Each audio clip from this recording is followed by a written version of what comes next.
Hello, everyone. Welcome back to the High Level Shay Show. I am your host, Shay Gill. And so thank you guys for tuning back in. So as I have previously discussed it with you all, or previously mentioned, we do have a very special guest here in the studio. And this is Krystal. So we're going to add Krystal to our stage. And who Krystal is, first of all, she is an anointed, God-fearing woman. She's been through so much. She's accomplished so much. Krystal is the CEO of Marvellous Light. We're going to get into that and her Valentine's Day special. She's going to discuss her journey and all that it comes and entails for being a CEO and an entrepreneur. She is also an internet, television, and radio host on Kingdom Purpose Television. And so I want you guys to give a warm welcome to my special guest, Krystal Anderson. What a great introduction. Thank you. Thank you for having me. No, it is a pleasure to have you here, Krystal. And so first off, I want the audience to know who you are. You're my cousin, that's first off. Yes. But so much more than that. Tell the people who you are, and then we're going to get into our topic of discussion on today. Well, I consider myself to be God's child. My name is Krystal Anderson. I am a mother. I am an entrepreneur. I own a business. There's really not too much, to say about myself. I don't like to. You're talented.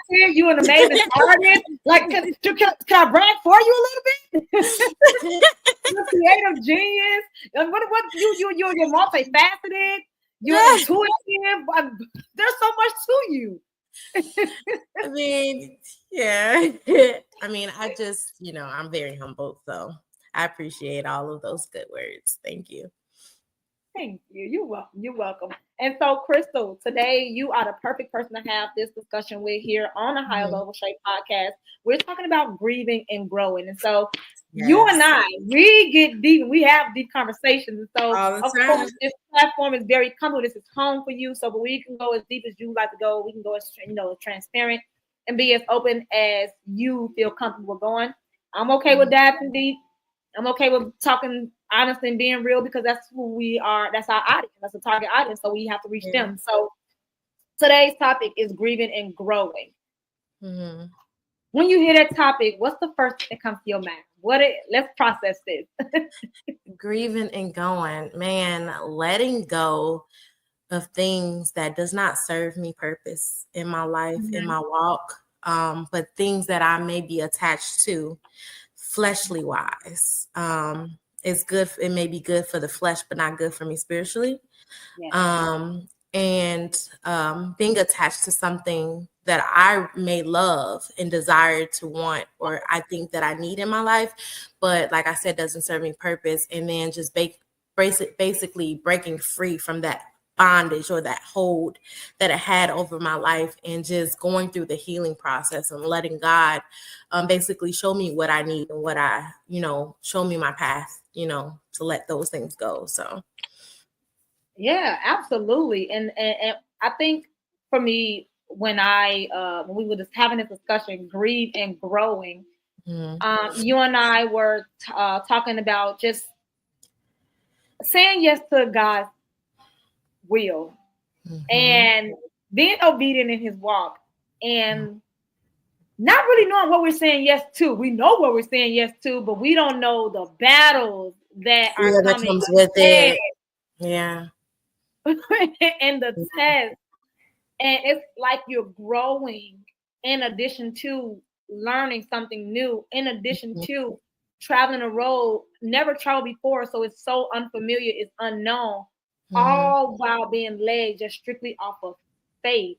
Yeah. When I say you're growing, meaning God, you're elevating me, but you're elevating me to become a spiritual warrior.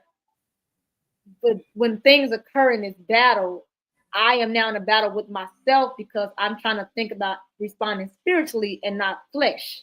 Yeah. So you are in a double battle. It's like you're battling the old you. While trying to become new you versus you. Yeah. On top of this new battle of what is wrong with all these people? Why are they all turning against me? Why are they all lying lying? Why are they all being deceitful? Why are they all poking and provoking? And then when I respond, you don't. Those are the battles that I want you and I to really talk about those battles and then those losses and those gains. And taking the audience on a journey of, so for my audience, the way Krystal and I want to do this interview or this open discussion is we want to talk about the trials and tribulations after you say yes, not before you say yes. We're speaking about after you say yes. And then we're going to talk about love and self-love and that of the Christian community, your spiritual community, to help uplift you.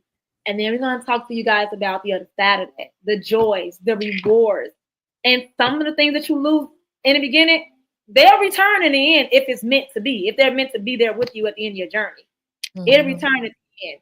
So let's dive deep, Krystal. I'm ready. You want to? You kick it off. This your show. I'm a guest. Okay, so I'll kick it off. Okay, so let me ask you this. What age were you when you finally said, yes, Lord, I want to do your will? Do you remember that day? Do you remember what you were doing? Do you remember that place that you were in? All right, let's talk about that. So actually, there was 2 times that I said yes. And I'm going to go to my adolescence and then I'm going to go to my adulthood. So as a youth, I was in 8th grade. And I remember being in my room at my grandmother's house at the time. I was living with her. And I was in my room and I had my Bible. And I didn't really understand the word. I just had it with me and I would just read scriptures, but I never really processed that. And I do remember me just having those conversations with God and asking him my purpose and things like that. And he stated, like, you're going to be a teacher. So that just stuck with me. But me being so young, I just thought, oh, maybe he just want me to teach children. So I went to school for teaching, because I didn't understand. But throughout my, he brought things back to my remembrance, and I'll fast forward a little bit. So when I fully said yes as an adult, this was literally almost 2 years ago. I was leaving a funeral. My uncle had passed, and I was looking around and everyone was weeping. And I remember me not having the same emotions as everyone else. It was just like the thoughts that I was processing, like everyone is going to be here eventually, right? So when I got home, I had spoke with my husband and I asked him, do you know what your purpose is? And then God gave me just a flashback of really what his purpose was. And I vocalized that to him. And then I just happened to go in the bathroom and, I just looked at myself in the mirror. I closed the door and I just looked at myself in the mirror and I said, God, what is my purpose? And literally that night, before I went to bed, God, when I left the bathroom, he said, get ready for spiritual warfare, right? And then that night I was sleeping and the enemy was above me. And he said, I'm going to attack everything that God has promised you. Because in my yes, when I asked him my purpose, just because I vocalized, God, what is my purpose? My heart was saying, God, I'm surrendering everything to you. I want you to lead me on this mission because I know that I'm hitting a dead wall and I don't know what you have in store for me. I don't know what I'm doing. And I need you to basically take control. And when I basically surrendered, that's when he said, get ready. And it wasn't him just saying, get ready for spiritual warfare. He was about to take me on a journey that it kind of frightened me because I was not ready for what he was about to show me. And it was something that I never experienced in my life. And it was amazing. And it prepared me for now. Yes. you're talking about an encounter with God. And I need people to understand how real that is, because I think that for me, when I started to really tap into my spiritual powers and my beliefs, and I started really growing a strong connection with God and hearing him more clearly. When I say hearing him more clearly, as you stated, like I've had that encounter with him as well. Like I had my own, my initial encounter. And I remember vividly, it's like he takes you and he shows you everything that you've done in your life. He shows you why he's led you to where you are today. He showed you all the wrong. He showed you things that you didn't even want to see. He revealed conversations that you did not hear. He reveals the true heart and the spirits inside of people who you thought that you loved. And then he shows you where he's taking you. And these are some of the things you're gonna go through.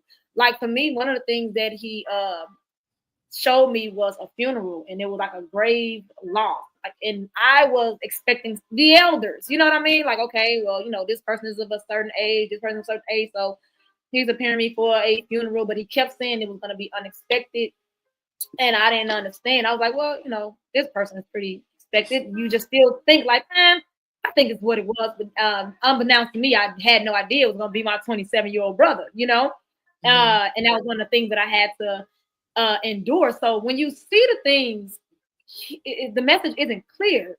So when you say yes, you thinking at that time, I'm strong enough to deal with anything. Oh, I'm saying yes, I'm ready to do it. You prepare me for this, let's go. And then you be like, wait a minute, I had no idea it was this type of war. I'm thinking you talking about race war, financial war. They're gonna be trying to come at me because I'm a woman, and the sexism in the CEO in the business field, entrepreneurship. I was thinking those kind of wars, the worldly wars. Certain areas that you embark in your career, it may be male dominant. So I was expecting those kind of wars. I was not expecting the spiritual war to that extent in which he was trying to prepare me for. And in those battles, well, before I get into my battles, talk to me about your comfortability in some of the battles that you've endured, unknowing, like you didn't know you were going to be going through that, and how did God prepare you during the battles, in the midst of the battle? Man, that's a good question. So in the process of he saying those words to me, I didn't know, like I said, I didn't understand and I didn't know what to expect. But from that day, it started. So every night, God woke me up between the hours of 12 and 2 every single day for a few months straight. And when I tell you, I was exhausted. However, I had to become obedient, because when I was trying to refuse to, I would wake up, but I would try to go back to sleep. So when I tried to go back to sleep, that's when the enemy started attacking me. Now, I don't know if people understand what night terrors are, or I can't think of the term for it.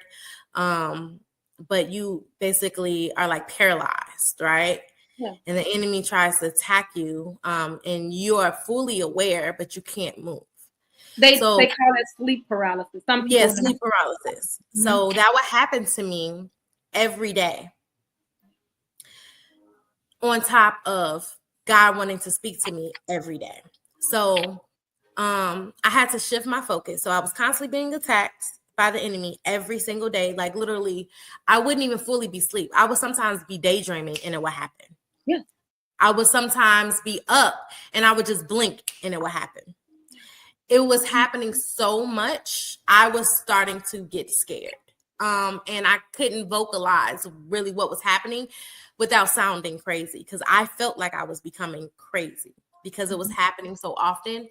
But not only was it spiritually being attacked, I feel like my children were starting to become under attack or being used to, like my house was starting to like just get chaotic. Yeah. And I was having problems in my marriage. My family started dropping. Like, so let's talk about that, because we're talking about grieving and growing, and we're talking about these battles. And I think that it's important for us to have these kind of conversations, because we are on our platforms. You have your, first off, let's mention your platform. What is the name of your platform? Because you're on Kingdom Purpose Television as well. So Yes. audience know. Yes. The name of my platform is called Purposely Created Podcast. By Krystal Anderson. So yes, I talk about a lot of these things. However, I think I'm still trying to process a lot of things too. Because God is allowing me to open up and share my story, but I think sometimes I become hesitant because I think I am sometimes worried about people watching the messenger instead of the message, you know, because sometimes people get so caught up in people's lives and their business, they seem to water down what God is really putting forth. And people need to stay focused and listen to the message, and more so. And if people do express or talk about what they're going through, because it is beneficial to other people, it's our testimony, you know, how God is seeing us through, and it can be beneficial to those that are currently going through it or may go through it eventually. I think sometimes I get worried about me expressing what I'm currently going through because I don't want people to lose focus on what God is trying to do with me to show, put me on a platform for, you know, his purpose, you know. So I'm willing to open up. I'm just nervous. No, see, here's the thing, and that's completely understandable and that's completely relatable because a lot of people feel that way. They feel like, okay, God, why did you choose me? Yeah. Why? Like, I'm an imperfect person and I have life going on. Why are you choosing me to deliver this message? And I think that it's important for us to read the Bible. And the reason why I say the Bible is the wisdom. The Bible is our weapon, because when we read our Bible, and I know you're a voracious reader of the Bible, you stay in your word. There's plenty of people, plenty of prophets in the Bible that were not perfect, that were prostitutes, that were sinners, and God used them to deliver his message to the people. You see what I'm saying? He used them to do exactly what he needs them to do. But see, in the midst of his calling of them, he was already had everything in preparation for their elevation. And so you and I we have so much more growing to do, but we're so much further than we used to be. Yes. So we are absolutely in this space where we are qualified, as God has qualified us, to convey his messages to the masses. And as we continue to learn, I think that's what's so authentic about him calling us at this time. When I say us, I mean all of us. There's so many people, especially in our generation, that are doing podcasts, that are, the revolution is being televised. They're on TikTok, they're in their Bibles, they're in their words. Some of them have piercings, some of them have tattoos on the face, some of them have, whatever they look like. It doesn't matter, because God chose them to get out there. And one thing that I want you to understand, cousin, is that fear. God says, my sheep knows my voice. I don't care if 500 people watch my podcast and only 2 like it. Those were the 2 people I was meant to reach. Yeah. I don't care if I'm on my live and people popping in and out of it. But if I get comments saying, wow, that really just touched me, I'm crying real tears and I feel anointed, I feel the spirit, I'm ready to transition to God. I'm ready. If I hear like God said, my sheep knows my voice. And when you on this live, you got every spirit listening to us. And I be careful when people say, I'm a spiritual person. Well, so are witches and demons. Are you filled with the Holy Spirit, though? And so we have multiple spirits who are listening to us. But see, the sheep knows God's voice. So when they tune in and listen to you and I have this conversation, someone's going to pause and say, wait a minute, go back. They just said, where everybody else going to be in a la-la land talking about Kendrick Lamar. I don't know. But it's just like God, we can have, but I'll start off for, you to be comfortable. Yeah. For me, some of the things that I have encountered on my journey was, and it happened out of nowhere. It was like a shift. It was like all of a sudden, people that I love, people that was respectful of me, people that, were like, I thought were like my best friends, or these are my closest family members. It was literally, not gonna lie, like an overnight switch. I remember with my school, I had my first class, actually my first CNA students. And I was really excited. I was doing a couple of radio interviews at that time.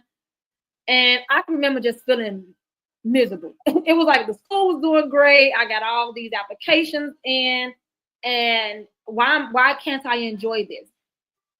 During that time in my journey, and it was more so me just of the flesh. Yeah, I've always believed in God, but I wasn't nowhere near as spiritually mature as I am today on this incline that I am. And so I was not privy to spiritual warfare.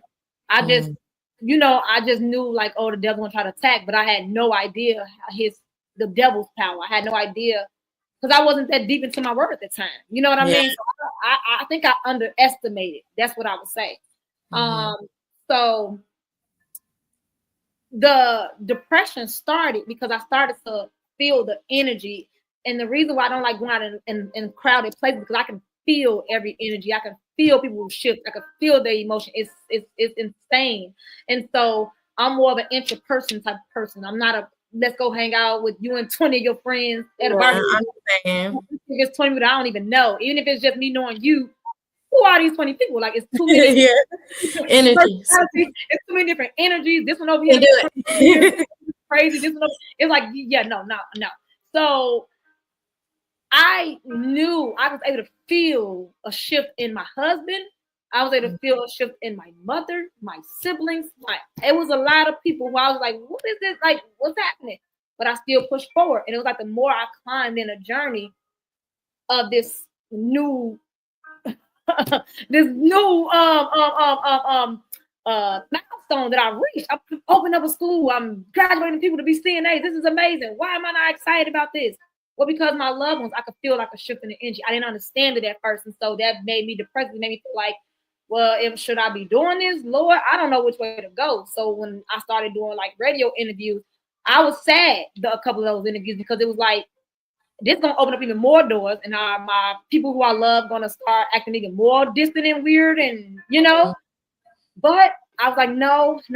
Despite what I was feeling, I went against my own judgment, and so I ignored the signs, and I continued to press forward. Well, fast forward to a few months. Of course, more people were coming in. The class started now. Everything is going great. We're in clinicals, and these people's attitudes are just getting worse. They roll.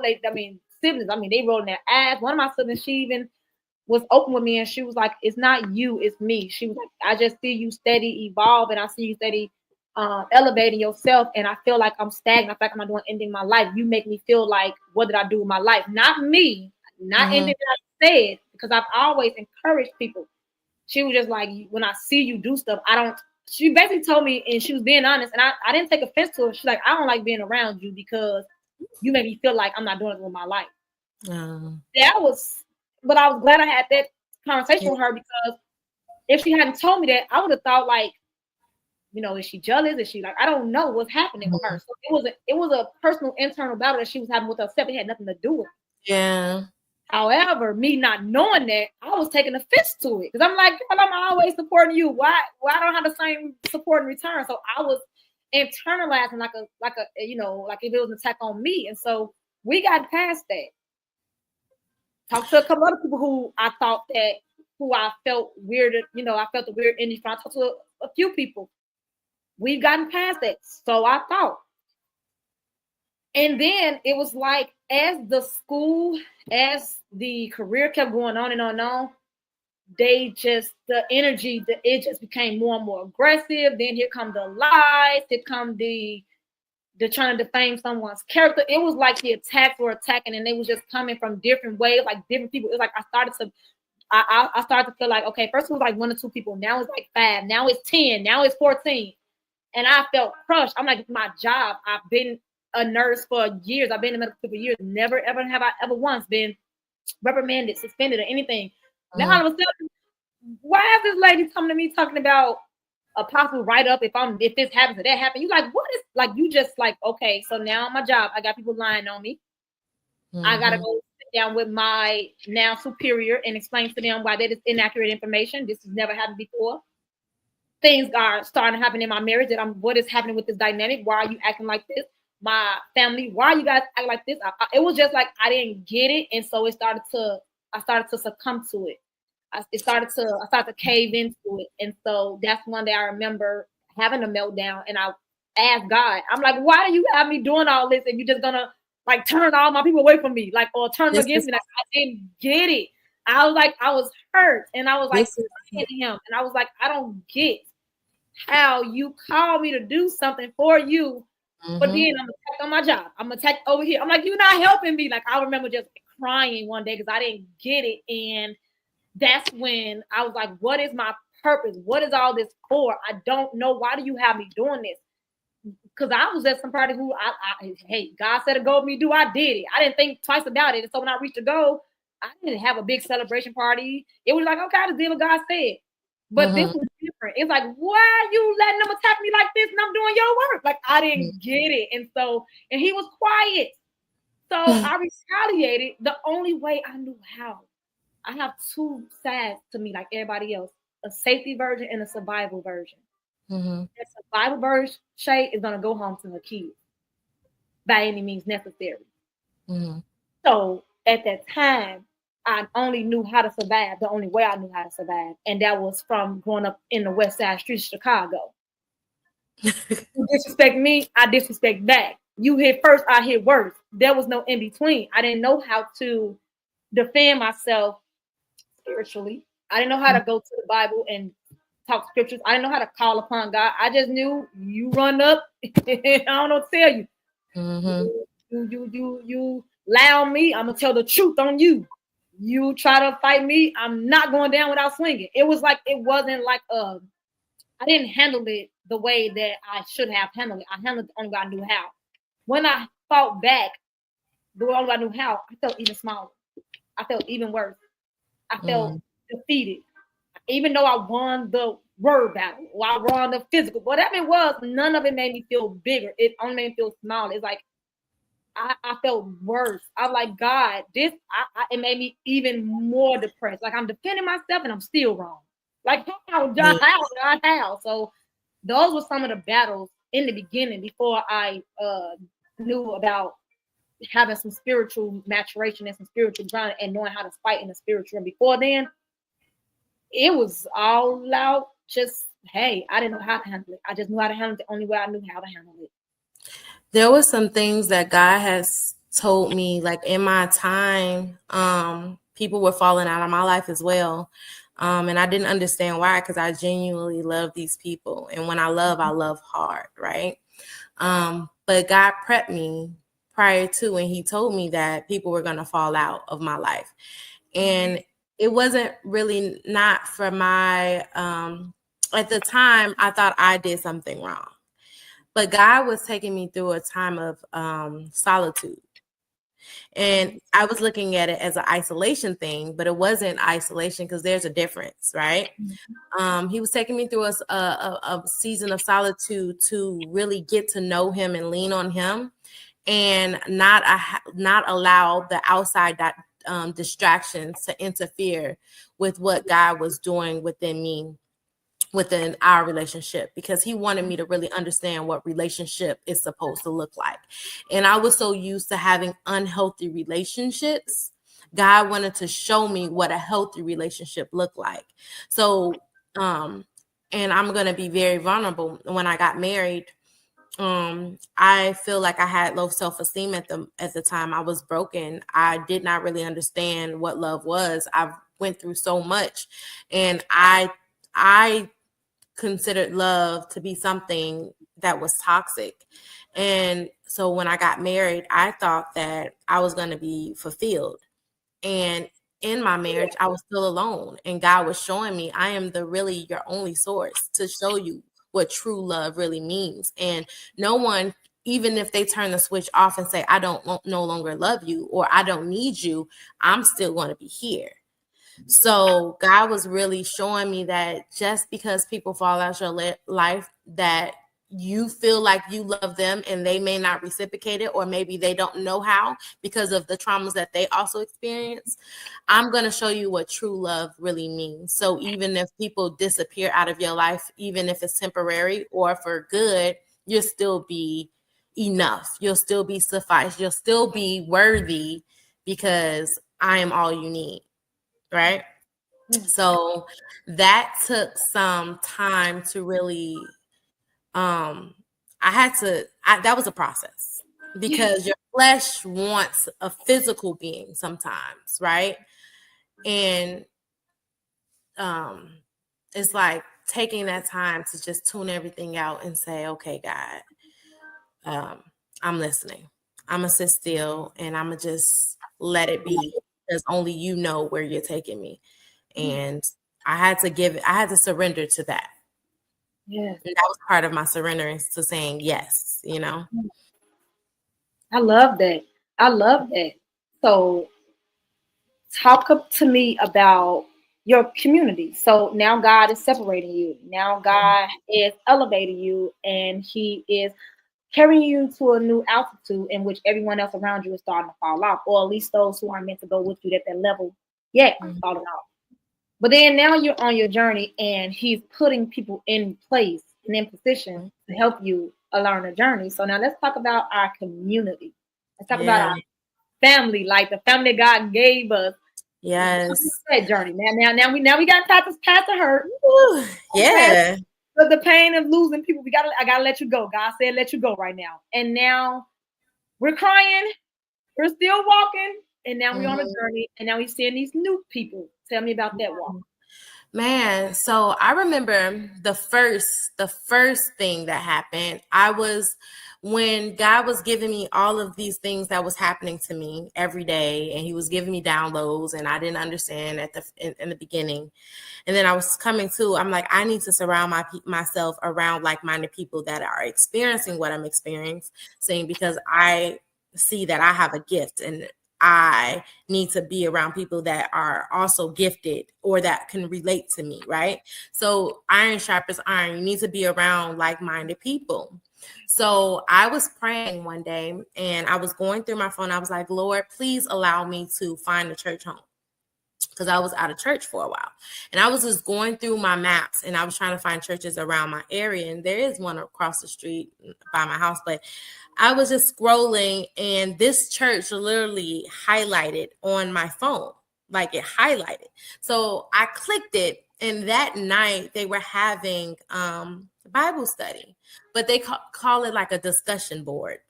He put a topic, and then he allowed other people to come in and chime him in. And this topic was so relatable at that time, what I was going through. I called my mom. I was like, I'm joining this church on Sunday. They had it on a Wednesday. I'm like, I'm joining church Sunday. She's like, wait a minute. Don't slow down. Like, you need to check out the church first. I said, no. The day, that Sunday, they was actually having new members. And it's basically like a 6-week or 7-week program that kind of take you through like a journey. And then after that, they have like another like 9-week program, and it takes you back to like trauma to get you through a healing process before you actually become a member. And I started the same day I went to church, and I went to church at like 6:00 in the morning or something, and I started immediately. They didn't even know who I was, but that was the first day I attended. Was the first day I started class to be a member. I was not. And ever since then, like, I'm on an evangelist team. I've met so many beautiful people. Things that I lacked in my life, that other people that I felt like was supposed to do something, which I should never hold anyone that high to expectation anyway. The lack of love that I really wanted and needed in like anybody in my life, so many people in the church became that.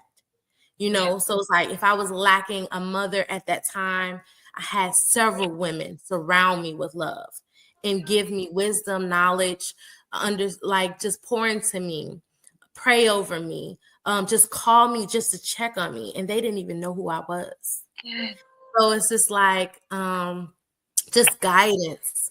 My pastor, he's like a father, like everything that I was lacking, God, like the people he was pulling out, he was replacing it with several.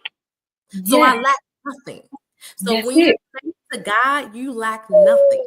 Abundant everything. He gives you more than what you're requesting. So I didn't need for anything.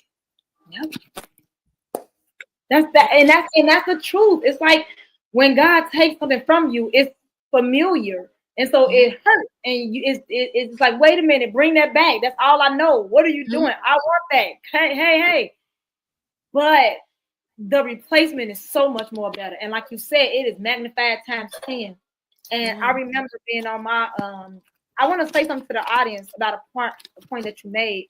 Your mom said, wait a minute, check the church out, give it a second, visit other churches, and give it. And you was like, no, mom, this feels right. And I want to say that because I cannot begin to tell you, and I'm sure you had these experiences as well. So many people who have church hurt. I don't go to church because of this. I tried one church and I don't like it. And it's like, this is what I tell people. You tried a KFC or a Popeyes with McDonald's and they gave you poor service and you went to a different one at another location. And you went to another location, and you went to a different until you found that Popeyes that was right for you. You know, you go to the Popeyes on 75th, not the one on 79th. You know, to go to the McDonald's on 15th Street, not on 83rd Street. You know where to go to fulfill and fit your needs, but you don't know where to go to fit your to fulfill your spiritual need. And so the same energy that you put out there to find that perfect restaurant for yourself, or that perfect makeup artist, or that perfect barber, utilize that same energy to find a perfect church. No church is going to every church is different. Every church is individualized and unique in its own way, although there's a core foundation, there's a base.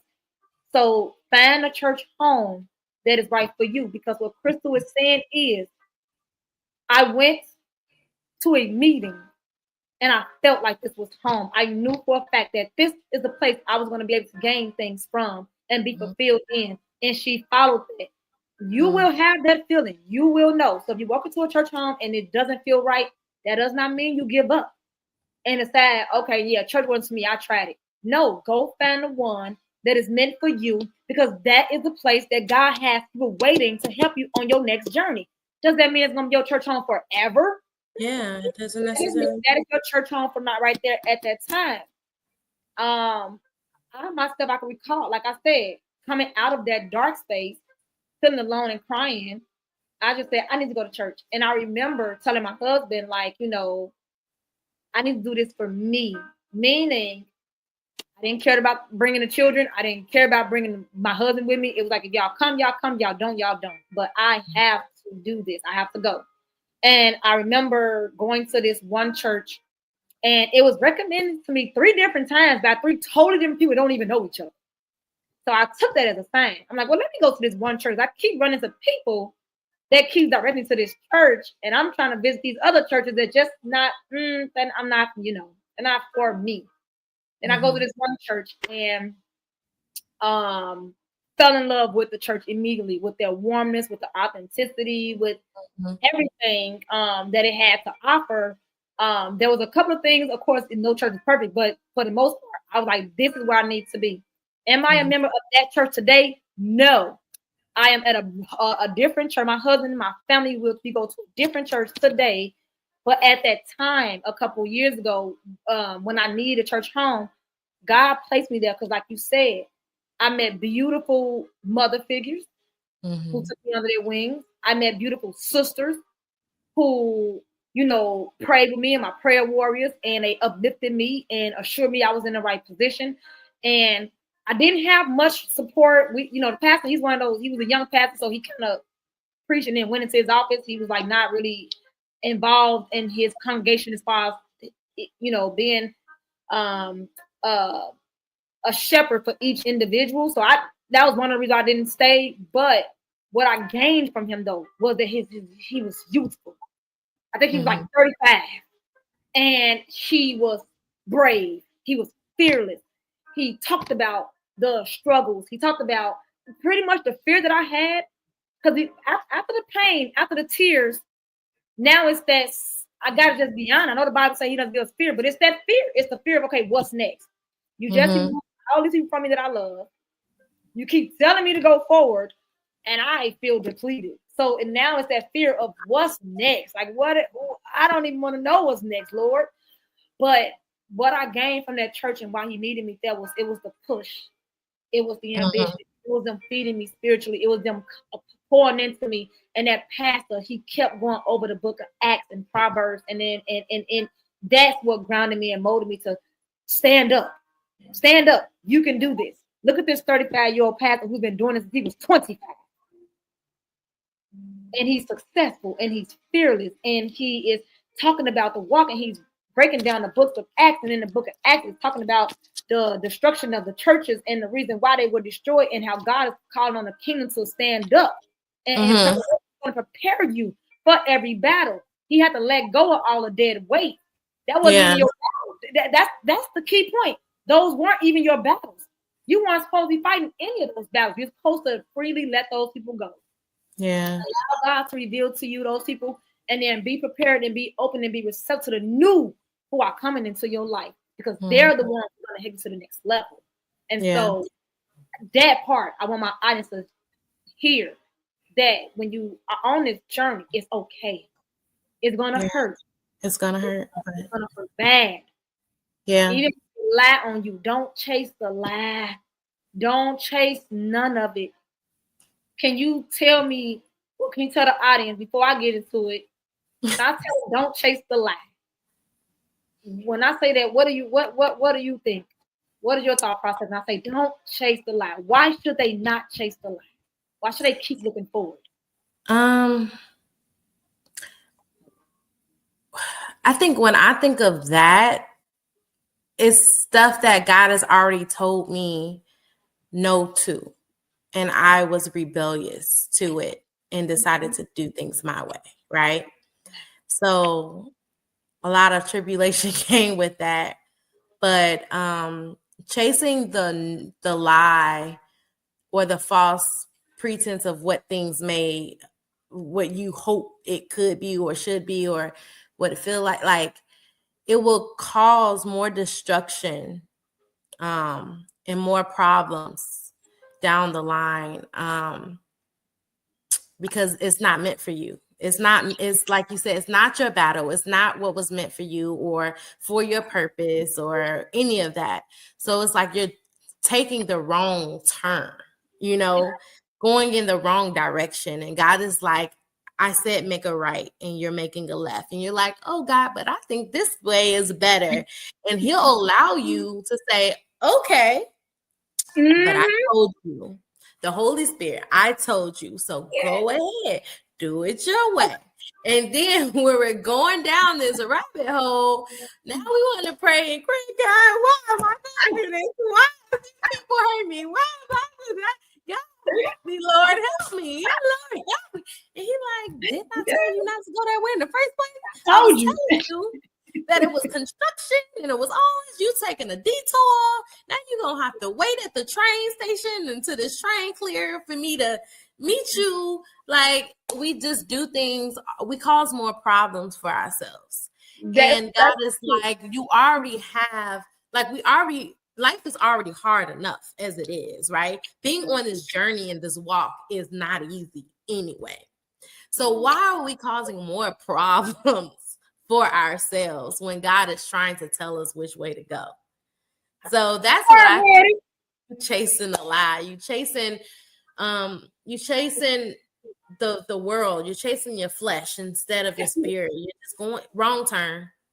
Yep. Wrong turn. And you are absolutely right, people. So listen, don't chase the lies. Just keep chasing the dream. Keep chasing what God is telling you to go after. Keep chasing your purpose. Leave all the mishaps in the past and just be open. One thing I want to say to them is be open to self-reflection. Have a strong gift of discernment to being able to check yourself. Discernment. Have a gift of discernment. Like when you are in that situation, take a moment, because when you're wrong or if you respond in an inappropriate way, don't beat yourself up about it. Nobody's perfect.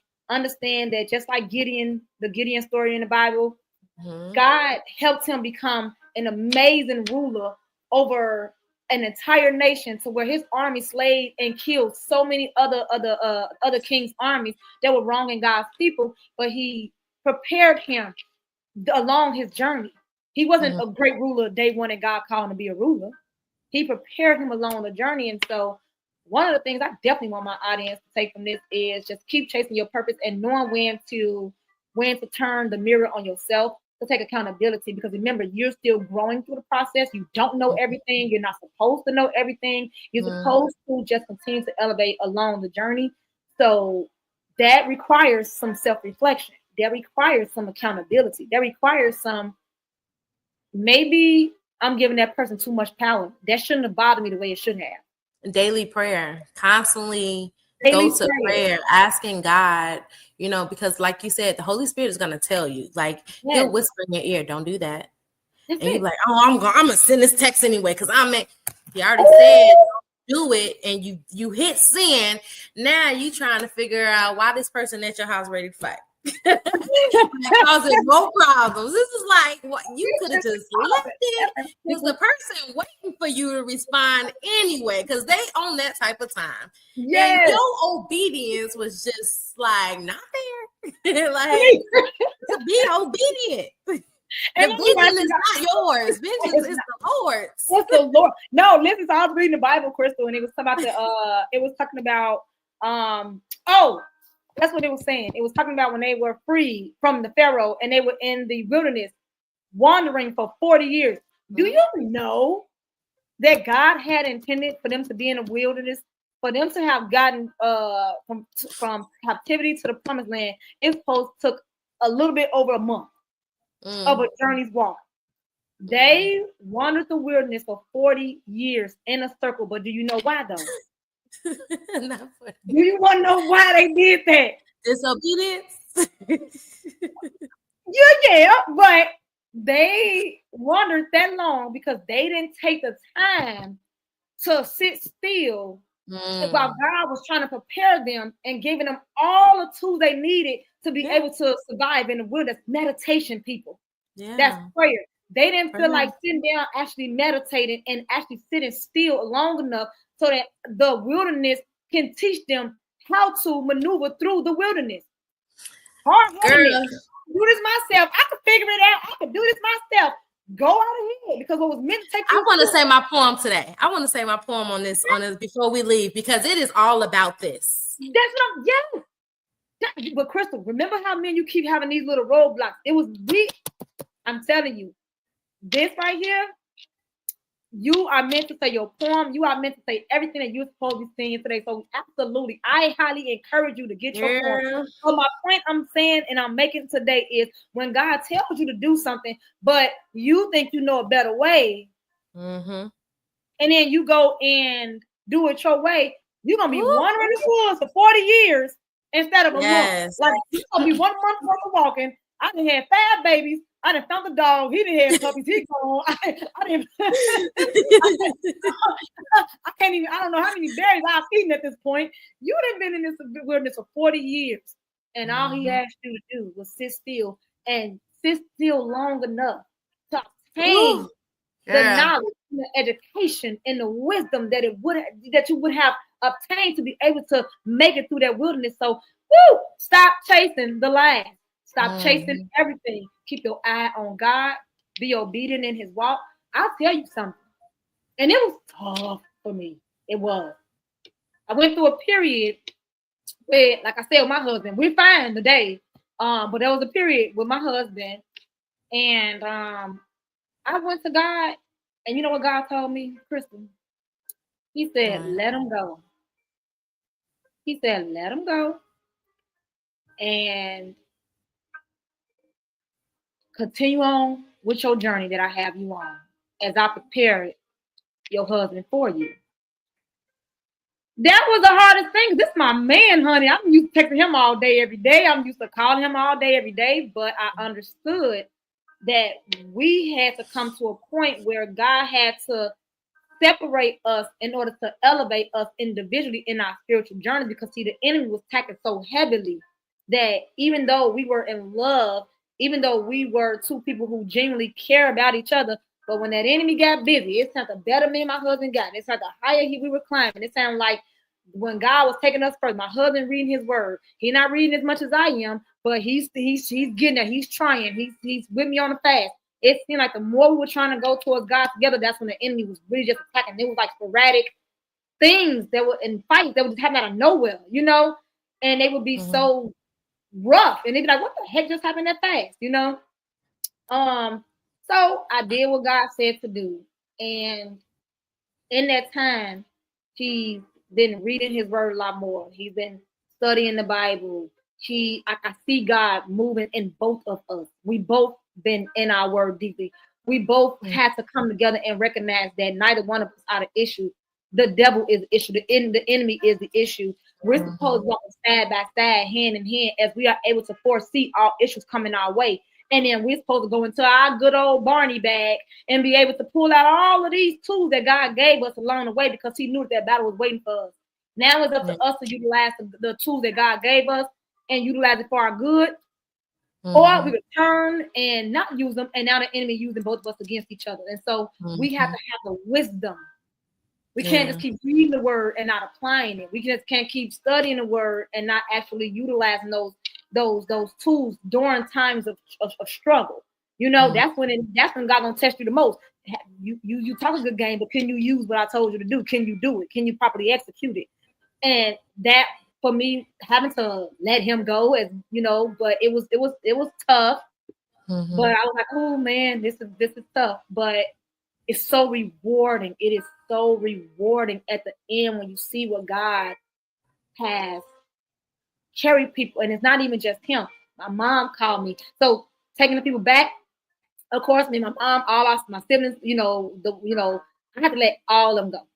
I have to let everybody go. Even if it was just one or two, everybody had to go, because I needed that time with God. I needed time to be dedicated to God. So, and I needed no distractions. And so it was like guilty by association. Everybody just had to go. So I had to remove myself from everybody at that time, or at least God removed me from them. Solitude. And then in solitude. And then once I had the spiritual strength, and I got that from my church family, I got that from my community, I got that from my prayer sisters, I got that from conversations with KryStyle Anderson. You see what I'm saying? From you guys, that strength, and just knowing that you're not alone. And I gained that, and then I was able to go back. And when I went back with the word.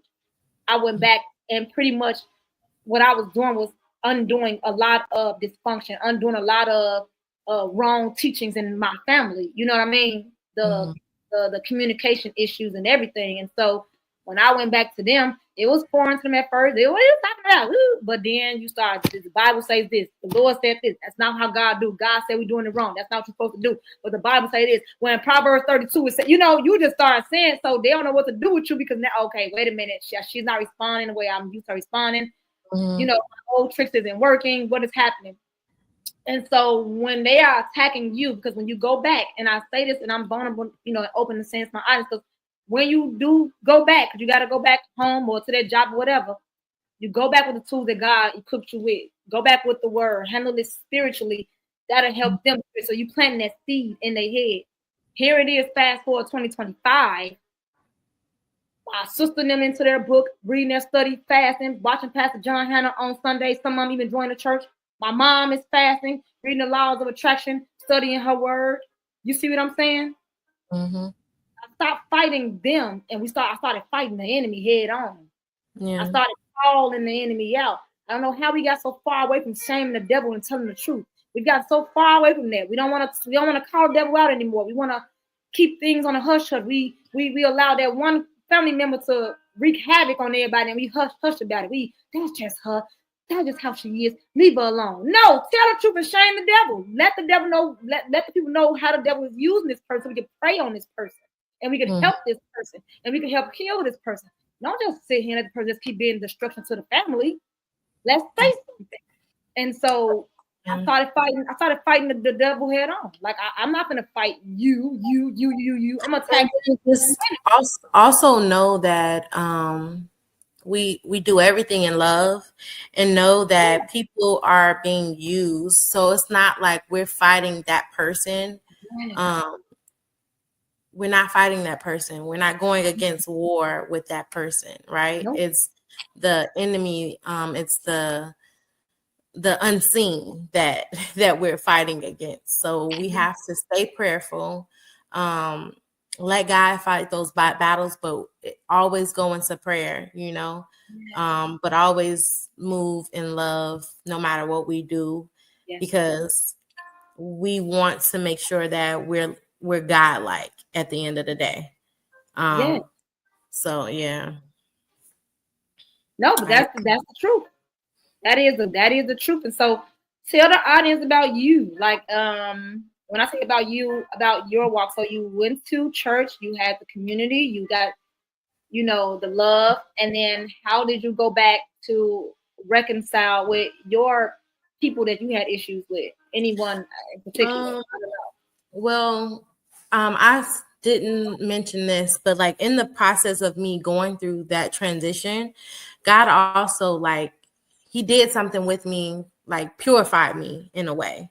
Like I stopped cursing. I'm not a drinker, but I would drink like wine from time to time. Like he took that away from me. It's like a lot of things that I didn't even notice that I was doing. It was just gone. And then I realized, like, wait a minute, I don't do this anymore. I don't do this anymore. Like, it was just like he elevated me and purified me on the outside and the inside for me to have that higher connection with him, so he can show me certain things that I wouldn't probably be able to hear or see if I was as unclean as I was. So I'm actually still going through a process with people. However, God already kind of gave me a peace. At the first time I used to question him. And then he will always tell me why he separated me from these people. Once it was my best friend, but that was a temporary separation. And then it was, you know, my parents. But it was like, as far as me and my mother, it was like a codependent relationship. Like I would lean on my mom because I felt like she needed me, and she would lean on me for certain things, whatever it may be. And I felt like I needed to do those things for her. But God was like, and then so when I would feel like rejected, I would constantly get depressed to the point where I was depressed, right? And it took me back to childhood. I felt just neglected and me wanting to just fill that void. And God was like, I'm removing you from these people that you love because I need you to depend on me and me only. So if people turn their back on you, you still can stand up on your 2 feet and do what I have chosen you to do. So, and then he also removed that person from me. So that person can build their own relationship with God. And that person can say, say they have a relationship with God, but instead of them calling on me, now they have to fully rely on God, because I was putting myself in a position where I would try to provide the answers for certain people or provide the financial help for certain people. Instead of them asking God directly, I would be the one to be called. So with anything, just I feel it was like because in my mind, I was like, I don't need that person. But mentally, I feel like I did, because if you strip all of these people away, I felt naked. I felt naked, and God would be like, who told you you were naked? Right? Like, because I felt like everything that I wanted and needed was stripped. And I'm just here, and I don't know what to do with me. And God was like, I know what to do with you. Let's work on building you up, cleaning you, restoring the cuts and the wounds. And let's rip those band-aids off that you covered, that you thought was healed. Let's open those stitches back up, because there's some infections in there that I have to fix. I have to restore and repair to get you where I need you to be, to take you where I'm trying to take you. So everything was necessary. So I don't look back as it being like a hindrance or like someone was taken out, because at the end of the day, these are just people. They're just people. And when I die, they're not going with me. Nope. So God has showed me not to hold I can't hold them to a high standard, even though they may have a title as a mother or a father or whoever they may be. I can't hold them to that standard, because God is my father, my mother, my friend. And this is why I want to talk about this poem, because God wrote this poem. Yeah. he wrote this poem, and it's so crazy because I'm not a writer. I'm bad with my words. I'm telling you, I say the wrong words all the time. But it's like God would do certain things to have me to recite it out loud so I can hear what he's trying to say to me internally, you know? Right. So I decided, I vocalize it. And then I start thinking of the words that he said. And I'm like, and I start to weep. But it's not a sad weeping. It's a good weeping because it's like a weeping of healing is occurring over me, you know? So yeah, God is just if they fall, they fall. If they come back, they come back. But I'm not stopping. Oh, that's the key right there. Hey, you can come with me or you can get left behind, but I'm not stopping. I'm not gonna be like, I'm not looking back. Or you can catch up, come with me, or you can get left behind. But I can't. You can't stop. You can't stop. Like, you can't. Yeah. It's like once he opens up your eyes, you can't close them back. Yeah, you can't. And then if you try to, it's like you're trying to forcefully reject what, you know, and then you can't run from God. You can't run. If he has a purpose of your life, he's going to find you. He's going to like keep talking. And you know, like you can try, but God is like, you have a purpose. Like you have a purpose. You can't, you just can't. It's not like, oh, it's like I know he's saying it like, hey, I'm not gonna stop. You come with me or not. But in reality, when you're chosen to do a job, you don't have a choice. You can't stop. You know what I mean? That Holy Spirit that dwells inside of you won't let you stop. Like you're gonna hear his voice. Like, didn't I tell you to write that book? Like, so you can't stop. You know, it's like my business. I'm telling you, like I want to talk about your business as well. But wait, let's talk about the poem because you want to get into the poem. So let's get into the poem. Yeah, I'm gonna read this poem because I feel like it's so relatable. And I was actually going to wait to post this on my page. I've only recited it once or twice at a spoken word, but I feel like this is so relatable to those that have been in relationships or you know, they know that the person that they was with was not meant for them to be with, or a decision that they made that they know God had told them not to make and they did it anyway. This poem is basically like an apology to God. And then it's deep. What's the title? What's the title of it? It's just Letter to God. Letter to God. I didn't name it. It's just a letter to God. So it goes a little something like this. God, I'm sorry. I'm sorry for not putting you first and not staying still long enough to allow myself to heal. I'm sorry for stealing the wheel instead of taking a kneel. God, I'm sorry. I'm sorry I thought I knew what was best for me, even when you held the map for my destiny. God, I'm sorry. I'm sorry for the detour. I was pretty sure I knew what I was getting myself into, but you see, that was the issue. I said, challenge accepted, and that left me neglected, rejected, and unconnected to you.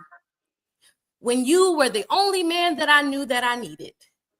You pleaded, but I got conceited. I took matters into my own hands. I got a little impatient with God, and I knew something was rather odd, you see, because what was presented to me was pretended to be the man that I thought was meant for me disguised. Wrong hands, red flags, zigzags, mazes, circus act, clown in my fake love.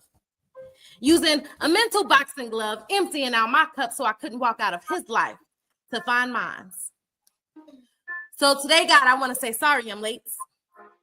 And I know it's a little past 8, and I know I had you wait, but if I'm able to put it all on the table to ask for my forgiveness, God, because we got unfinished business. Let's talk face to face in this place. Just give your daughter some grace. Because, God, I just want to say I'm sorry. Sorry for not listening to you after you wiped my tears, unraveled my fears so I could face them. Instead, I ran into a fleshly man. And that's when the enemy started acting on his master plan. God, I'm sorry. I'm sorry for not using the red flags as brake pads because you tried to warn me. Stop me in my tracks, but I had earwax, plugged ears, blindfolds, but it was covering my mental when you gave me all this potential and fundamentals while not even being judgmental when I didn't use my gifts to mentor for real.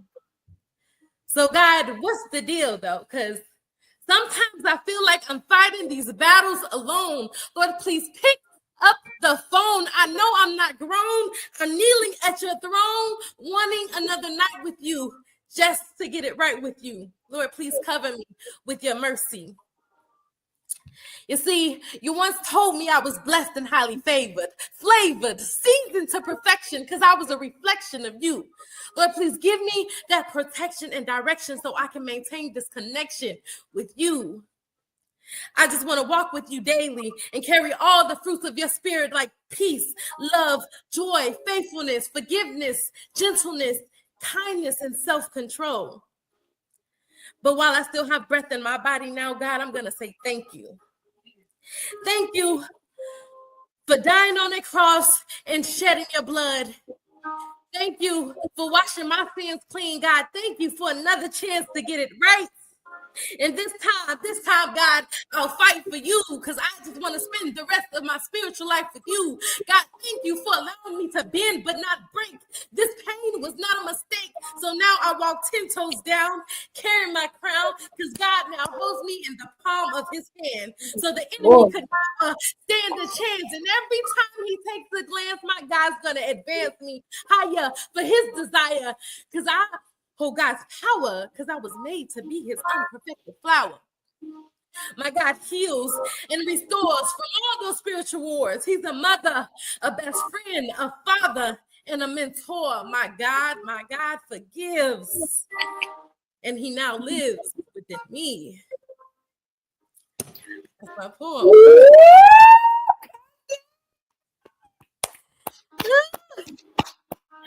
I will be at the point. Yes. And I don't write for real. I do not write. God wrote that poem for me to vocalize. Y'all better put the snaps in the comments. Put the 2 fingers in the comments. That was amazing. Thank you. That was amazing. That was, girl, publish that. Publish it, post it, publish it. Yeah. That is a poem that I could see if you just perform that poem on stage, like at an event or at your on your platform. That is a poem that I can see circulating for years. Yeah. On the internet. That poem has life in it. Don't let that die. Post it. Make a video, make a TikTok of you doing it. Share it. Let it go viral. Everybody needs to hear that poem. Yeah. That was beautiful, Krystal.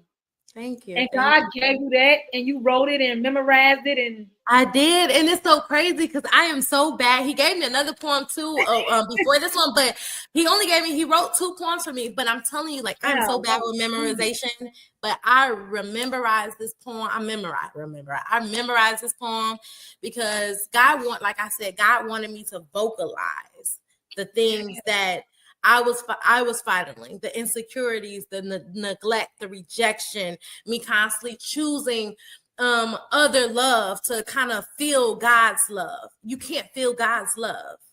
The voidness, God wants to heal us and restore us. And we have to go to God for everything because nothing can replace God. And he wanted me to get that through my head. Oh, Jesus. Krystal, you doing it.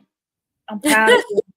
You are, no, for real, because you are doing it. You are the epitome of someone who just trusted God. You loved yourself enough to get out of every situation that was costing you your peace of mind. Yeah. I interviewed a young lady on the show, and she said, in order for you to get back your peace of mind, you got to take back your peace of mind. I see that. Yeah. Meaning, she said, to get your peace, Your PEACE, man. Take back your PIE. Take that piece back. Take it back. That you gave to people that made you feel like their opinion mattered. That you value them, you put on this pedestal. I got to make sure I please satisfy my parents. I got to make sure I satisfy this. I got to make sure. Take back that piece that you gave them and put it back in your mind and get your peace of mind back, because you owe no one anything and owe God everything. Yeah. And the enemy loves to play with our minds. He loves to play. It's the playground for him. Give me that back. Give me my temporal back. I'm sorry. I'm no longer. And this is the thing, because God, and this is the thing, right? So God blesses us with purpose. He blesses us with gifts. And one of my gifts is to give. Like, I love to give, and the enemy would try to demolish and make you feel like your gift is just a curse or something. And like, he'll take for granted your gift if you give it to the wrong people, right? So we have to use discernment, be wise, because God is telling us that person deserves. No, don't be in that. Don't sit with those people. Don't sit at the table. Like, God will tell us. And it's like, you give your peace of mind to someone and you think that they're going to cherish it, and they're not. And then you're left with nothing. You're empty, and God has to restore us. He has to keep pouring into us.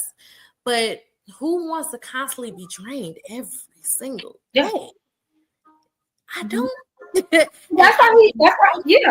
I'm no longer allowing people to disturb my peace. I'm putting up boundaries. And that's why I lost a lot of people in my life, because I am starting to learn to use boundaries. It is very important. God didn't say be a doormat. You lost a lot of leeches. You lost a lot of people who take advantage of good people. You lost a lot of people who, when you are a giver, you have to be very mindful that takers doesn't have boundaries. They're gonna take as much as you. They don't. And it's when you start setting them, that's when all the chaos begins. When you start saying, I will no longer tolerate this, I'm no longer gonna put up with this, I'm no longer gonna put up with that. That's when a lot of the, or you think you're better, or who you think you are, about like who do you think you are? Who do I think I am? Not helping you out for the 19,000, right? Like, and so it's just like you get to that point where you start to choose you. You start to choose self-love. And what I find is that when you are most in love with yourself, meaning you know yourself, you understand all flaws and all. I understand why I'm a lion in a cage. If you I understand why I'm as gentle as a flower. I understand why I'm so sweet, loving, and nurturing. I understand why cold weather make me this. Like, you get to know you, and once you get to know you, that's when true happiness begins. And then, gosh, it's almost like a magnet. When you are happy and in love with yourself, those low vibrational, insecure people don't even come near you, because they know they can't play with you. They know that, she knows herself. She's not gonna go for the foolery. And that attracts those people that are gonna pour into you as well. It attracts the right people. So when you love yourself enough to know that you are enough, when you love yourself enough to know that, there is a purpose up, I have a purpose on this earth, and I'm no longer going to settle for good enough. When you start standing up for you, God start putting the right people to stand beside you. Yeah. You see what I'm saying? This is another thing too I want to say, because you said something, you attract the right people. Also, when you have a gift and a light on you, you will attract the wrong people. Yeah. But what you need to do is ask God, what is the purpose of them being in my life? What is the purpose of them being here? Because sometimes ladies or men, especially when we're seeking love, and the wrong person, like the enemy would disguise the wrong person to come into your life, and you think that this person is attracted to you, but they're attracted to your gift. They're attracted to your light. Yeah. And it's probably meant for y'all to surpass each other, for you to plant a seed and let them go. That's it. But we sometimes stay longer than what we should. Or we think that the person is meant to be our boo thing when it's not. Like, God will show you. You have to be patient. You have to use that discernment. You have to listen, and you have to constantly, everything you do, ask God, what is the reason for this? Yes. That's very important. That is. And you are absolutely right on that. I want to read something to the people in this book, in this Bible right here. I'm going to go to Matthew. This is chapter 7. Mm-hmm. And I want to just read on this. And I'm going to read chapter 7. And this is verse 7. Chapter 7, verse 7. This is the asking and receiving, okay? So we're going to go through this for just a second here. These are the Beatitudes, all right? So these are the Beatitudes in the book of Matthew. And one of the Beatitudes is asking and receiving. And so, ask and it shall be given unto you. Seek and it shall be found. Knock and it shall be opened unto you. For everyone that asks receiveth, and he that seeketh findeth. And to him that knocketh it shall be opened. What man is there of you, whom if your son ask bread, will you give him a stone? If ye then, being evil, know how to give a good gift unto your children, how much more shall your Father which is in heaven give good things to them that ask him? Therefore, all things whatsoever ye would that men should do to you, yea, even so to them. For this is the law of the prophets. And so what I wanted to read that is because if you don't ask for it, God is not going to give it unto you, but be ready to receive what you are asking for. Like God said, you want to give if your child asks you for bread, you want to give it him or her a stone. Mm-hmm. But then with the, like he said, with the evil, so the evil is because you got to be mindful what you're asking for, because what comes with it. What comes with it. Be very careful of what you're asking for because of what comes with it. There will be evil. There will be other, like you said, other entities that are hearing this blessing. They say, I'm going to destroy that. Whatever God promised you, I'm going to make sure it doesn't happen. Now, we all know how the stories end. God's going to win every time. Yeah. However, as long as you are being obedient, and follow steps. But I definitely want to read that because we have to be, because we're talking about asking God our purpose. We're speaking to the audience about saying yes to that, saying yes to that purpose. So be very specific about what you're asking and be ready and be ready to become prepared for everything that is coming your way.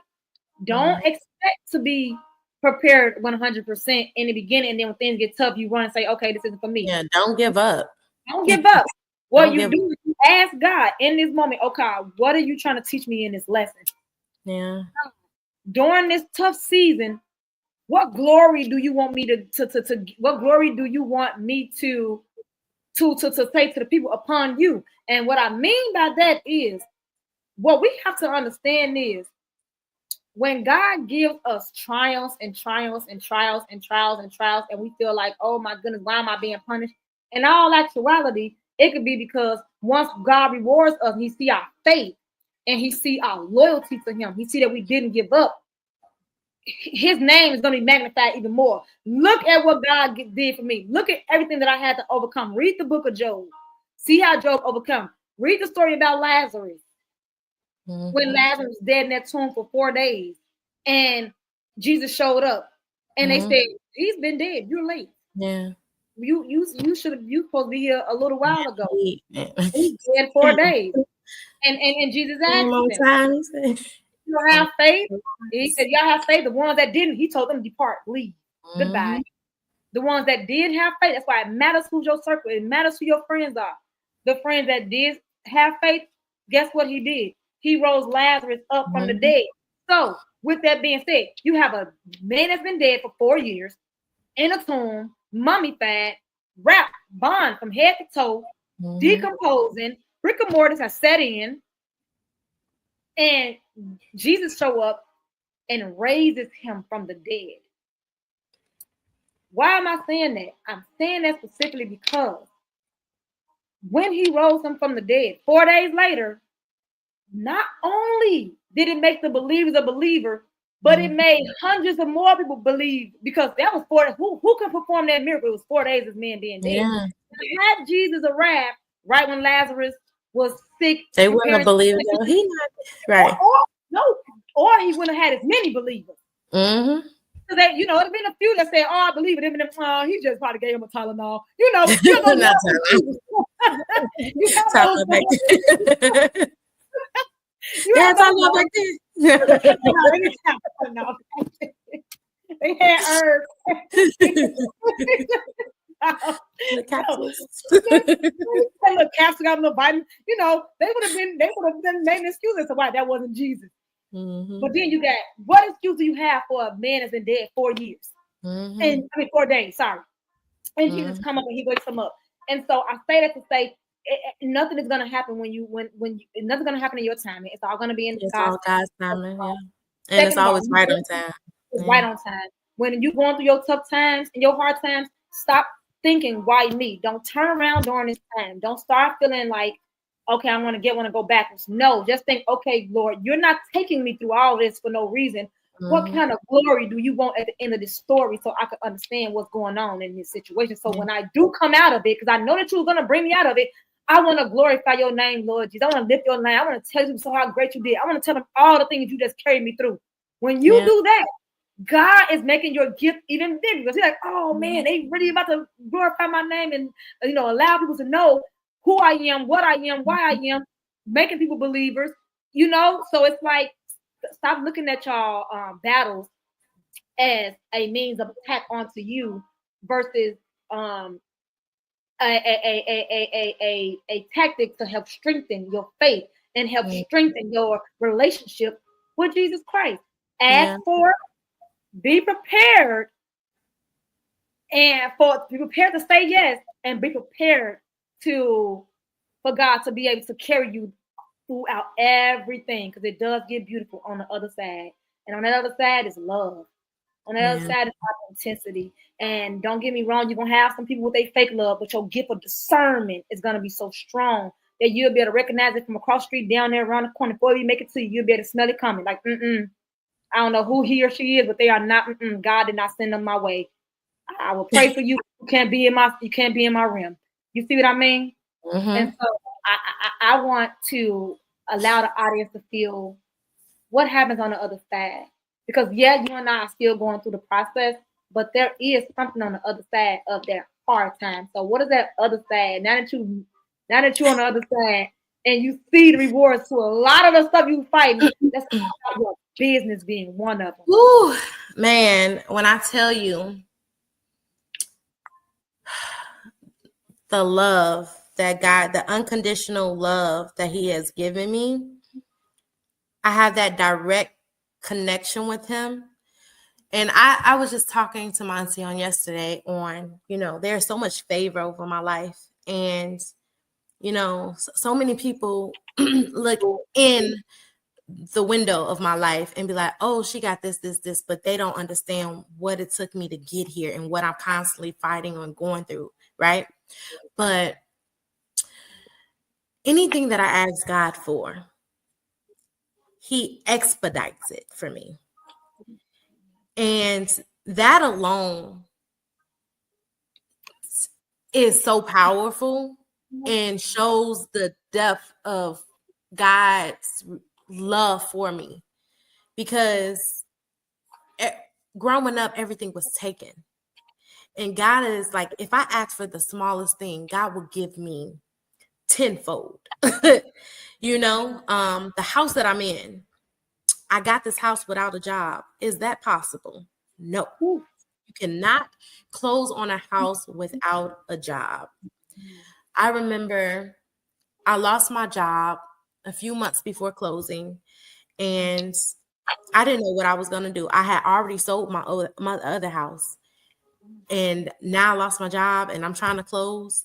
I was put in a situation that was so chaotic, and I leaned on my close auntie, and I used to come to this house so many times by myself and just cry out to God. And God gave me a sense of peace. He said, I said this, I said, God, you will not leave nor forsake me. You will not bring me this far to get this home just for me to be homeless. And he said, I'm a God of promises. I'm a God of my word. I am a God of all. He was telling me that when I left this house to go back to my auntie's house, it was like a sense of peace came. And I'm like, this house is mine. And it's so crazy because the day I closed, I got 2 offers that exceeded my expectations. 2 offers on the day of closing, right? Yes. But not only that, with my business that I have now, I leaned onto God and I asked God, I prayed God, and I was like, God, I need a business. I just want a business that will flourish, that I could pour, that I could plant seeds and allow you to water it so they can grow, so they can get to know you. And that I can also pour from the seeds from the fruit of my labor, that I can bless other businesses, God-fearing businesses that you have me coming across, right?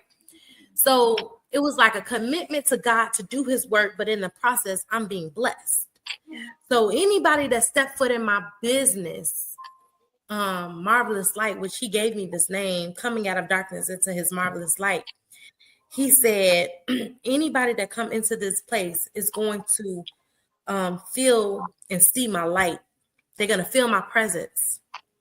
And people have prayed, people have cried. Even when I just talk business, people start waking up and saying, what is my purpose? God's giving me a purpose. So it's like they're leaving better than the way that they came in, because even if I don't even say the word God, they feel it. They said it's something about this place. That's because God dwells there. And now that he has added perfume to my store, I prayed and asked for expansion, and he gave me the idea perfume. And he said, people that enter are going to smell the sweet aroma of my love. They're going to smell the sweet aroma of me, of my presence. So not only are they going to feel his light, they're going to smell his presence. So not only am I selling candles and making candles, y'all going to make perfume, and it's all connected to God, though. It is. It is. It is aroma. And then tell them how you connect God, how you intentionally make sure that you connect God with your business. Talk about the things that you put in the gift bags. Talk about how you pray over your product. So, talk about how you. There are some things. So I'm very intentional about spreading the word, and I have all types of ethnic groups that come into my store: Muslims, Catholics, Black, white, non-denominations, any and everything, old, young, you name it. So when I package when they leave out, I have scripture cards in there. I have little Bible keychains in there. I have scripture pins in there. So it's like people leave with something scriptured from that word. Even if they don't, even if I'm not blasting it in their face, I let people come and be who they are and receive whatever they need to receive. Yeah. But when they walk out, they have something scriptured in that bag. Whether they keep it or not, they read it. So it's implanted in their mind. It's a seed being planted. So they can never say, I did not know you. That's right. That's right. And I'm so proud of you. So let's get into it. So what I'm going to do here is I'm going to take the opportunity to post her website. You guys, go to this website, support her business. And she does ship, so you don't have to live. I know that the address at the bottom says Orland Park. I don't care if you don't live in the vicinity of Orland Park. You place an order online, and she does ship. I shopped. I bought candles from her in the past. I absolutely love them. One of the things that really captivated my attention with the candles was the creativity of it. So, Krystal, you do candle making classes. I want to talk about your Valentine's Day candle making special that you do have. But on her shop, it is easily mobile. Easily accessible. It is mobile friendly. So you can maneuver through the website and just shop. You can order a class. Not order a class, but you can sign up for a class. View all the products that you have. And she has car diffusers as well. So right here, she says car diffuser. She has and they're on sale. And they are on sale. And they are on sale. I want to go to there's a lot of things that I offer. So I don't look at myself as a regular candle shop. This is an experience. I want you to experience, like, God wants us to experience life. He wants to experience people. Life is about people. So he wants us to experience love and laughter and family and friends, what true family, friends, sitting at the table, putting your phones away and just enjoying each other's company, making memories, because we need to experience life. And what better way you can come make a candle. You can make perfumes and colognes. I do date nights. We have a thing called Friends Wick and Chill. So it's like you can order appetizers. I work with private chefs where you can come order appetizers, make candles or perfumes, and just enjoy each other's. I have a lounge in the back with games and fun things to do just to interact while your candles are curing. So you can leave within an hour and a half, 2 hours of your schedule. You can leave with the items that you purchased. I have beautiful candles. My candles are amazing. And I'm not just saying this because I make them. God gave me the formula. And it's so funny, when I was doing the research, it took people years just to get it right. God gave me the formula in my sleep. And it seems everyone loves, like, it has a good cold and hot throw. You don't even have to light the candle to smell it. Like, it is the perfect aroma, and it just gives you this warm, calm, peace feeling over you when you light it. And it's just like all your worries and cares just go. Like, live in the moment and stop stressing about the things that we can't control, because the battle is not ours, it's God's. So you light my candle, pray. When you light my candle, enjoy the company of your loved one, enjoy your family, enjoy your husband, your wife, your children, enjoy yourself. That's it.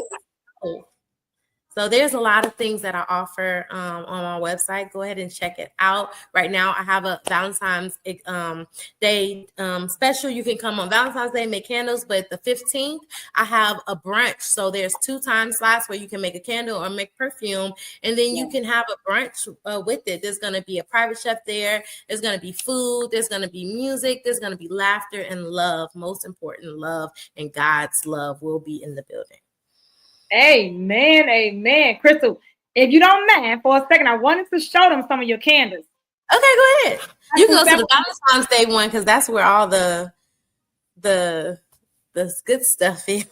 So go back to the website and go to the Valentine's Day one? Yeah, go to the Valentine's Day collection, and you can see like the 3D, because a lot of my summer candles are more so like that, but go to the Valentine's Day one. They'll see what it looks like. All right.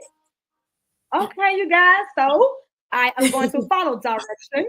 I'm going to go back to, I'm going to pull our website back up.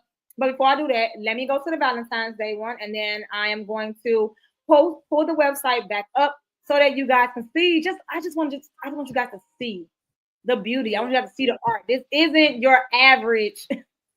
And I make all my candles in a good environment. I never create a candle without being in a good mindset in God's presence. I don't create if I'm not in a good mindset. I'm not creating no candle. All my candles are blessed.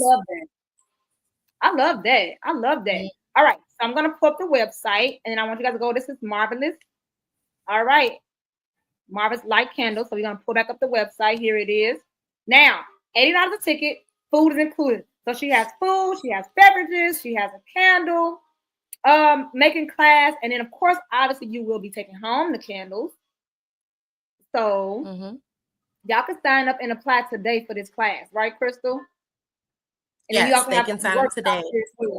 So now, where do I go to for the 3D? So scroll up, and then my perfume classes are 15% off at this moment. So if you go up to candles, so go to candles and diffusers. So you see Valentine's, click it again. You'll be able to highlight it. Candles, and then scroll. Right there. Valentine's Day collection. Okay. Now, you guys, look at her candles, you all. Look at the candles. These are absolutely beautiful. They smell amazing. This is just beautiful. I want to see if I Yeah, you can click if you click over it. If you click it, it'll show you all that I have. Yeah. Strawberries. So what? Look at the name. So this is strawberries and champagne, peaches and cream, pineapple and coconut cream. I myself, as a consumer, I will tell you now, they absolutely smell like the name that they are. And I'm not joking. I know y'all gonna think I'm lying, but I'm not. She made a chicken and waffle candle that looked like they were chicken and waffles. Yeah. And they smell like chicken and waffles. And so, I mean, it's just her creativity. The work that she puts behind these candles. It's a Black-owned business. It's fastly booming. It's 75 views on Google, and they all 5-star reviews. So absolutely check her out. You know this, and I'm glad she's mentioning and bringing up and promoting this Valentine's Day special, which is something that I wanted to do because love. This is a season of love. Yeah. We're talking about self-love, and whether it's yourself, whether it's you with a friend, whether it's you as a couple, whatever it is. By yourself, it doesn't matter. Go out there and support. So congratulations. I know. I remember when you started making those candles. I'm like, Krystal, this is it. I was making them in my kitchen, girl, doing pop-ups. It just took off like literally from me doing pop-ups for 6 months. I signed a lease 6 months later from doing it in my kitchen, and then opened 3 months later. So I wasn't even fully doing it a year before I opened my brick and mortar. This was all God's doing. I did not, like, someone found me to get that location. The money came to me. Like, everything came to me. That's how I know it's touched by God. This was not my idea. The name came to me. Now, you were only going to get those blessings because you did what? What were the only? I was obedient. That's it, guys. And I said yes to God. That's it. That's it. Just say yes. Just be obedient and look at the doors that God opened up. Krystal, do you have any final words to say to our guests? Where could they find you? Your podcast? Yes. So yes, I'm also on this app. So you can find me on Facebook. For the podcast, you can go to Kingdom's Purpose Radio or the app for purposely created podcast. You can find me on Instagram under Marvellous Light Candle, TikTok Marvellous Light Candle, Facebook Marvellous Light Candle. And if you want to find the podcast, you can also just find me on Kingdom's Purpose Radio as well. Well, I love you. I thank you for being my very special guest today. This was an amazing conversation. I hope that it was able to touch whoever it needed to touch. I hope that it does exactly what it needs to do. God, I pray that we did exactly what you called for us to do, and your will was done here today. Amen to that. Thank you for having me. You are welcome. It was a pleasure talking to you. Girl, I love you. Love you too. All right. See you later. Thank you for being here. Talk to you later. Bye. My goodness, she's amazing. You guys, make sure y'all go out. Make sure you guys truly support. Visit her website. And for those who can't make it to the class, you can still order some for your loved one. We've been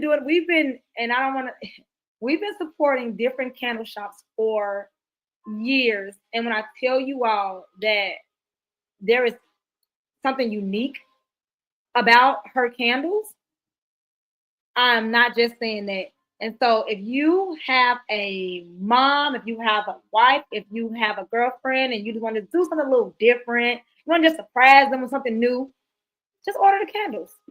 Order the candles. So I thank you all for tuning in to the High Level Shay Show. Don't forget to start tuning in next week, but we do have our Kingdom Purpose app release week. I am involved in that. So Monday through Friday, you guys, those shows are not going to be like this one. Monday through Friday, we have a theme, and it is healing the physical to get to the spiritual. So Monday, High Level Shay Show, we're talking about male issues, men, health issues. We're talking about infertility, prostate issues, enlarged prostates, rectal issues, colon issues, cancer, male balding patterns, erectile dysfunction. We're going to be male breasts. We're going to be discussing all of these issues with men, as well as the natural herbal remedies that you can take to help you alleviate a lot of those signs and symptoms. You could also, on Tuesday, we are going to be covering teenagers. We're going to discover we're going to talk about hormonal. We're going to talk about reproduction. We're going to talk about STDs, STIs, and we're going to also talk about acne and how, as a teenager, what foods, what proper diet, what lifestyle that you can indulge in to make sure that you don't end up with pre-existing diseases. Okay. Wednesday, women's issues. Women, we're talking about all women health issues. Same thing, infertility, menstrual abnormalities. We're going to speak about breast cancer, pancreatic, uterine cancer. We're going to talk about STIs as well. We're going to speak about how to heal holistically and how to help eliminate those signs and symptoms on the Kingdom Purpose app. Thursday, we're going to talk about toddlers, ADHD, autism, ADD, all these things that are going wrong, these birth defects that our children are experiencing more now than ever, and how you as a parent can help your child to either significantly decrease the risk factors. We're going to talk about the risk factors, and we're going to talk about the proper food choices that you can incorporate into your diet to help your child heal. Lastly, on Friday, we're going to be talking about fasting and the importance of fasting. And so I'm really excited. All of these things can be found in 16 Secrets to Self-Actualization. That is my new book that has hit the stage. So I do highly encourage you all to Google that, 16 Secrets to Self-Actualization. Go download the Kingdom Purpose Television app so that you don't miss next week's app release party. It is on demand. My show will be there 24 hours. So if you miss it, it does play for 24 hours. It's there for replay. So if you can't catch it live, it is always going to be there on the app for you to download. Now, I'm going to get into a musical moment after the commercial break. But make sure y'all tune in tomorrow here on the High Level Shay Show. I love you all and have a good night. Bye.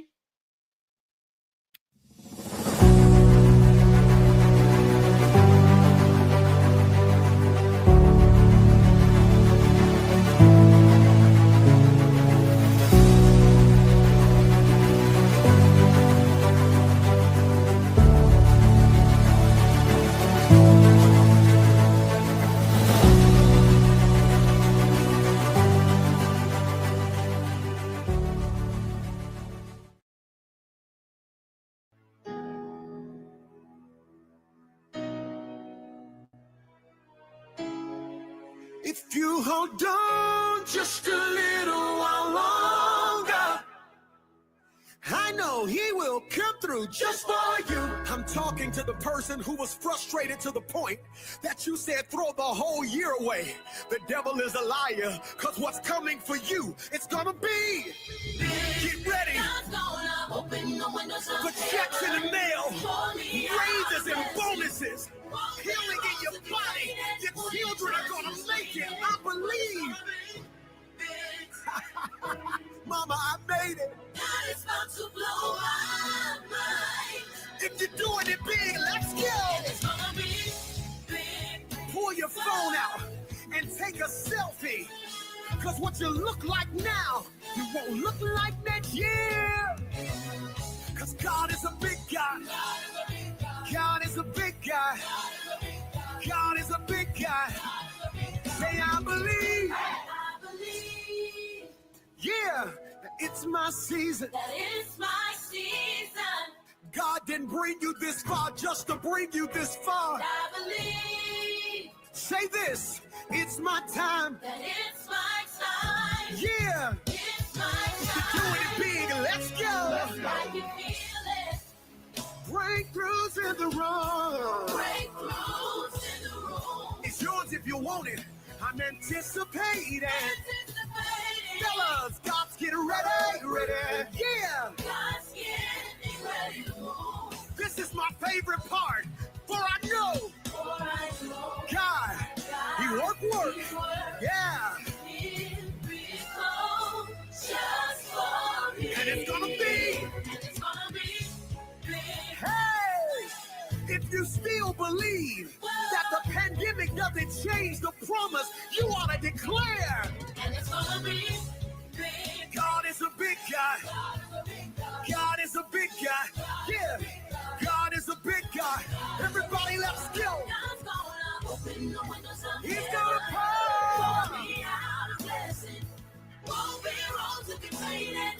try. Yeah. God's about to blow your mind. I need everybody up right now. It's gonna be. Yeah, it's gonna be. It's gonna be big. It's gotta be big. Lord, let it be. Hey, my future is big. My blessing is big. My destiny's big. The new job will be. The next check will be. The next door will be. Lord, let it be big. Hey, and it's gonna be. What is God about to do for you? Say. God is about to blow my mind. Let's swag it, sir. Swag it, sir. He's gonna come. Yeah. A blessing I know. Yeah. The whole squad with it. We losing number.